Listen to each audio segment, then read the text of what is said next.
Ouais, je l'avoue, j'ai pas toujours été très tendre avec lui, à l'ignorer. Mais vous auriez vu son visage? C'est sûr qu'à première vue, il était pas effrayant. L'archétype du mendiant. Un vieux chapeau ratatiner, un long manteau à la Colombo, de bottes sales. La première fois que je l'avais aperçu de la fenêtre de mon balcon, ce n'était pour moi qu'un pauvre bougre qui faisait la manche dans une rue vide. Mais le lendemain, en sortant de chez moi pour aller au travail, j'ai compris pourquoi les rares passants l'évitaient. Il était défiguré. Attention, pas juste balafré aux borgnes, hein, je dis bien défiguré. Enfin, son visage n'avait strictement aucun sens. Comment le décrire? Bah, déjà, ses yeux étaient pourvus de paupières retournées, son nez était bien trop levé, sa bouche était retroussée sur les bords, vous savez, comme les chiens, et ses joues étaient creusées, comme si quelqu'un appuyait dessus. Enfin, une tête de cauchemar. Quand je suis rentré le soir, il était encore là. Son chapeau était toujours vide. J'avais de la monnaie, je suis sûr qu'il me regardait, bien que ce soit relativement difficile de le savoir. Et j'ai pris la décision de rien lui donner. Je crois qu'il me faisait peur. Et la suite m'a donné raison. Notre manège a duré 2 mois.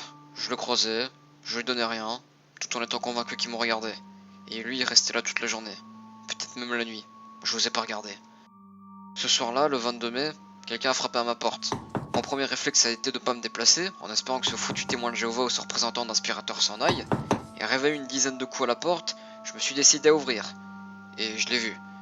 Le même manteau à la Colombo, les mêmes traits affreux. Le mendiant se tenait devant moi. Un silence d'une minute s'en est suivi. La rue était silencieuse. Trop peut-être. Comme si le monde s'était arrêté pour observer comment j'allais réagir. Que voulez-vous? Lui ai-je demandé.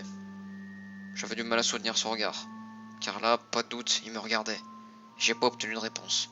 Juste un geste. Il me tendait encore son vieux chapeau retourné. Est-ce qu'il me souriait? Comment aurais-je pu le savoir? J'ai fouillé mes poches, quelques pièces. Bon, pourquoi pas après tout. J'ai pris 2 €.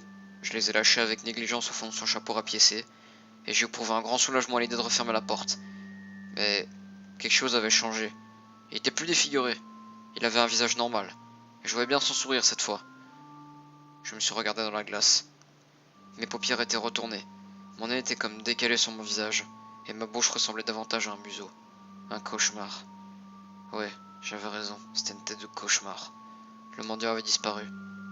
Je ne distinguais même pas la terreur sur mon visage.